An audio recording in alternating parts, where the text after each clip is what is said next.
Hello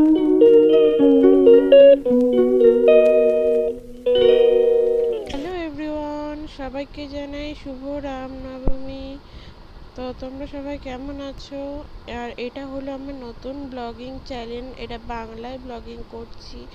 আর তোমরা তো জানো RS পাত্র 24 একটা আমার হিন্দি ব্লগ চ্যানেল আছে। তো আজকে আমি সকাল সকাল চান করে উঠেই আম মাখা করতে বসে পড়েছি।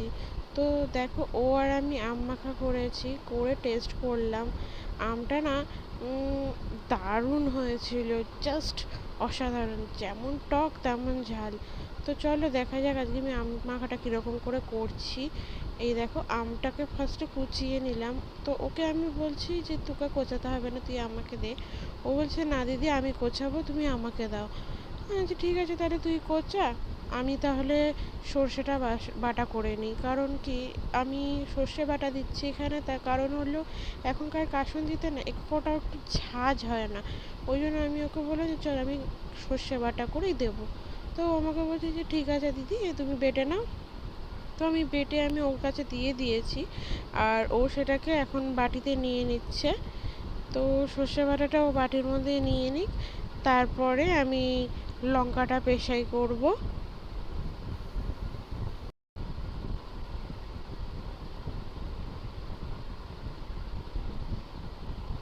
ও, তোমাদের তো বলতে ভুলে গেছি, ওর নাম হলো রিমি। হ্যাঁ, আমি হিন্দি চ্যানেলটাতে ওর নামটা রাজশ্রী বলেছিলাম। তো আমাকে বলছে সবাইকে তুমি জানিও আমার নামটা রিমি, আমার ডাক নামটা জানিও। তো আমি লঙ্কাটা পেশাই করে দিয়ে দিয়েছি, একটুখানি স্বাদ মতো নুন, তারপরে একটুখানি চিনি দেব, এই যে, কারণ আমটা না ভীষণ টক, ভীষণ। তোমরা ভাবতে পারবে না এই আমটা এতটা টক। তা এই আমটাকে আমরা প্রথমে মেখে নিচ্ছি। তা হঠাৎ করে আমার মা এসে আমাকে বলছে যে এর মধ্যে না একটু লেবু পাতা দিলে ফ্লেভারটা ভালো আসবে। আমি বলছি তা এখন লেবু পাতা কোথায় পাবো? মা তখন লেবু পাতা এনে আমাদের হাতে দিল। তো আমি বলছি ঠিক আছে, তুই ভালো করে মেখে নে, তারপরে লেবু পাতাটা দিয়ে লাস্টে নেড়ে চেড়ে নিবি। তো মা লেবু পাতাটাকে ধুয়ে পরিষ্কার করে এনে দিল। তাই আমি বলছি ওইভাবে দিস না, ছিঁড়ে দে। ও তখন ছিঁড়ে লেবু পাতাটা দিচ্ছে, দেখো ছিঁড়ে ছিঁড়ে। তারপরে ওটাকে ভালো করে মিক্স করলো। ও বলছে দিদি আম মাখা করার পরে না আমার না হাতটা খুব জ্বালা করছে। আমি চল হাতটা ধুয়ে আসবি। হাতটা ধুয়ে এসে আমরা আবার ওর সাথে খেলতেও লেগে গেছি, আমার চিনির সাথে। তোমরা থেকে চেনোই আমার মেয়ে, এর নাম হলো চিনি। তো ও বলছে যে দিদি আমরা আম মাখা কখন খাবো? আমি বলছি খাবো কেন, একটুখানি পরে, এর সাথে একটু খেলে নিই। তা আমি ওর লেজের মধ্যে আমার একটা ক্লিপ লাগিয়ে দিয়েছি। দেখো, ও বিছনার মধ্যে শুয়ে শুয়ে ওর লেজ ধরে ইয়ে করছে। আর ও আরও গোল গোল গোল গোল ঘুরতেই লেগে রয়েছে, কারণ লেজের মধ্যে ক্লিপটা লাগিয়ে দিয়েছিলাম যেই কারণে ও ওরকম ঘুরছে। তারপর আমি ওকে সমানে ডাকছি যে আয় এদিকে আয়, আমি খুলে দিচ্ছি। তারপরে ও এলো আমার কাছে, আমি তারপর ওর লেজ থেকে ওটা খুলে দিয়েছি। ও তারপর শান্ত হয়ে বসেছে। তাই একটু ওকে আমি আদর করে দিলাম। তো ওর সাথে একটু আমরা খেলাধুলা করে টোরে এবার আমরা একটু টিভি দেখব। তো চলো, দেখো আমি পুরো ঘেমে স্নান হয়ে গেছি ওর সাথে খেলতে খেলতে। আর গরমটাও যা পড়েছে, গরমে তোমরা সবাই কিন্তু খুব সাবধানে থেকো, এবং বেশি করে জল খেয়েও, নিজেদের একটু ঘর থেকে বেরিয়েও না যতটা প্রয়োজন না পড়া পর্যন্ত। তো আমি এখন টিভি দেখতে বসে পড়েছি, দেখো আমি টিভিতে এখন কার্টুন দেখছি। তো বন্ধুরা, তোমরা কে কে কার্টুন দেখতে পছন্দ করো আমার মতো, প্লিজ কমেন্টে জানিও, কারণ আমি তো খুব পছন্দ করি। আর এটা হলো নিনজা হাতুড়ি, তোমরা তো জানোই এই কার্টুনটা, আশা করি। তো আমি এখন বসে বসে কার্টুন দেখছি। একটু পরে আমি খেয়ে দিয়ে তারপর তোমাদের সাথে দেখা হচ্ছে। তো আমি খাওয়া দাওয়া কমপ্লিট করে দোকানের জন্য বেরিয়ে পড়েছি, রাস্তায় রয়েছি, তোমরা দেখতেই পাচ্ছ। তো আমি দোকানে চলেও এসেছি। দোকানে এসে আমি সব কিছু গুছিয়ে টুছিয়ে নিলাম।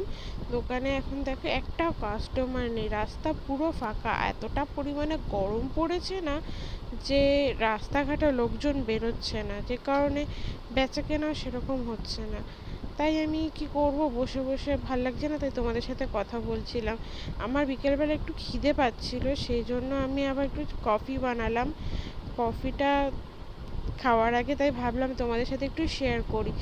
দেখো আমি কফি বানিয়েছি, কফিটা এখন খেয়ে নেবো। আমি একটু স্ট্রং কফি খেতে বেশি পছন্দ করি, তা আমি এখন ওই জন্য কফিটা খেয়ে নিই, তারপর তোমাদের সাথে দেখা হচ্ছে। চলো।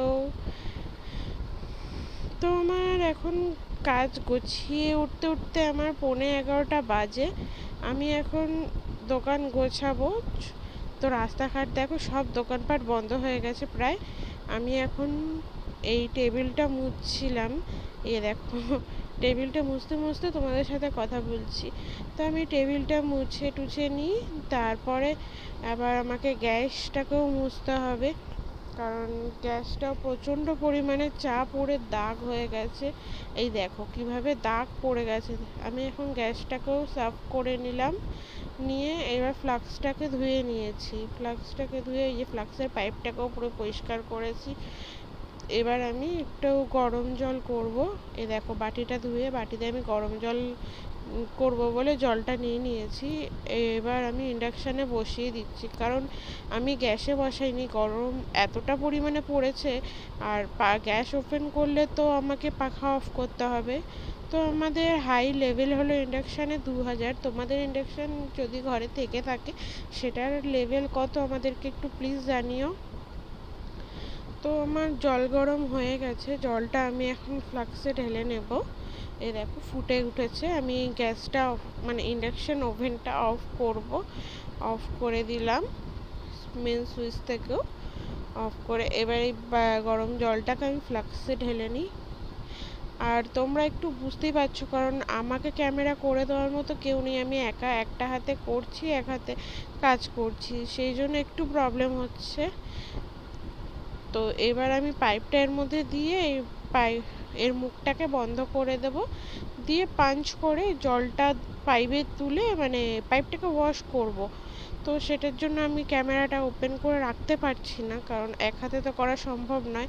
ওটা করা হয়ে গেছে। তো জলের জগের মুখটাকেও আমি ঘুরিয়ে রাখবো, কারণ নইলে পরে জলের মধ্যে নোংরা পড়তে পারে, উড়ে এসে কোনো পোকা টোকা। তো আমার ওগুলো গোছানো হয়ে গেছে। আমি আমার রুমালটা ব্যাগে পুরে নিলাম। এবার আমি দোকানের চাবি টাবিগুলো নিয়ে নিলাম। এটা শাটারের চাবি, আর এটা হলো আমার বাইরে একটা টুল আছে, সেই টুলের চাবি। তো আমি লাইট অফ করে দিলাম, পাখা অফ করে দিলাম। চলো এবার আমি বেরিয়ে পড়েছি। শাটার বন্ধ করে দিলাম, এবার শাটারটা লক করে দিচ্ছি। বাবা কি পরিমাণে যে গরম ধারণার বাইরে। তো আমি শাটারটা নমস্কার করে নিলাম। এবার টুলটাকে তালা দিয়ে দিই। তালটা দেওয়া হয়ে গেছে। চলো এবার ঘরের দিকে আমি রওনা দিয়েছি। রাস্তাঘাট দেখো পুরো ফাঁকা। অবশ্যই এই রাত্রিবেলা এই গরমে সবাই ঘরে শুয়ে পড়েছে যে যার। গরমে আর বাইরে এক ফোঁটা হাওয়া দিচ্ছে না। আমি বাড়ির সামনে আসা মাত্রই দেখো গুড়গুড় করে চলে এসছে, লাফিয়ে আমার ক্যামেরা ধরতে যাচ্ছে। ভাবো তো কি দুষ্টুর কি দুষ্টু। ওকে বলছি চ আমি যাচ্ছি, ওর হবে না। ও ভাবছে আমি যদি আবার চলে যাই, ওই জন্য ও পেছন দিকে হাঁটছে। দেখলে কিরকম দুষ্টু। ওই দেখো বারবার ঘুরে ঘুরে আমাকে দেখছে আবার, যে আমি আবার কোথায় গেলাম, চলে গেলাম নাকি। আমি বলছি না না আমি যাইনি, তুই চল। আমি ঘরে ঢোকা মাত্রই দেখি ঘরের লাইটস অফ, কারণ আমার আসতে একটু লেট হয়ে গেছে। ঘরে বাবা শুয়ে পড়েছে, ওই জন্য লাইটটা অফ ছিল। তো আমি ভাবলাম ঠিক আছে বাইরে আলো জ্বলছে, আমি বাইরে থেকে ব্লগিংটা কমপ্লিট করি। তো আমি ড্রেস চেঞ্জ করে নিয়ে তোমাদের সাথে দেখা হচ্ছে। তারপর তো আমি খেতেও বসবো। তো আমি ড্রেস চেঞ্জ করে খেতে বসবো। মা আমাকে ভাত দিয়ে দিয়েছে। তো দেখো কি কি দিয়ে খেতে দিয়েছে। লাউ শাক পোস্ত বাটা দিয়ে করেছে এটা, আর ওটা হলো বিট ভাজা, গরম ভাত, পেঁয়াজ আর টক ডাল। তো এটা তো জল তোমরা সবাই জানোই। তো চলো আমি খেয়ে নিই, তারপর তোমাদের সাথে দেখা হচ্ছে। চলো। তো আমার খাওয়া দাওয়া কমপ্লিট হয়ে গেছে। আমি রাত্রে এই নাইট ড্রেস পরে নিয়েছি। এবার আমি ঘুমোবো। তো তোমাদের সাথে দেখা হচ্ছে নেক্সট ব্লগে। তো তোমরা সবাই সুস্থ থেকো। আবারও বলছি সাবধানে থেকো, যতটা পারবে ঘর থেকে বেরিও না।